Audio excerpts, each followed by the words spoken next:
Hey everyone, today I'm going to show you how to pin a tab in Google Chrome. This is a super useful feature that keeps your most important websites always accessible and prevents you from accidentally closing them. So let's get started with this quick tutorial.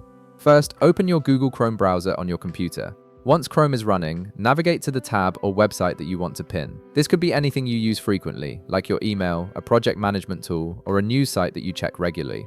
Having these tabs pinned means they'll stay at the left side of your tab bar and remain open even when you restart Chrome. Now, once you have the tab open that you'd like to pin, simply right-click directly on that tab at the top of your browser. When you do this, a context menu will appear with several options for managing your tabs. This menu gives you quick access to various tab functions, making it easy to organize your browsing experience. In the menu that appears, look for the option that says Pin and click on it.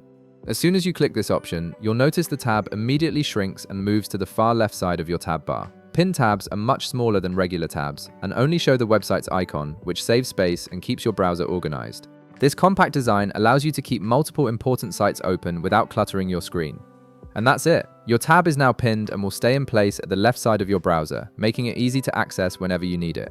Pin tabs won't close when you close other tabs, and they'll even reopen automatically when you restart Chrome, ensuring your essential websites are always just one click away. If this video helped you out, be sure to leave a like, subscribe, and I'll see you in the next one.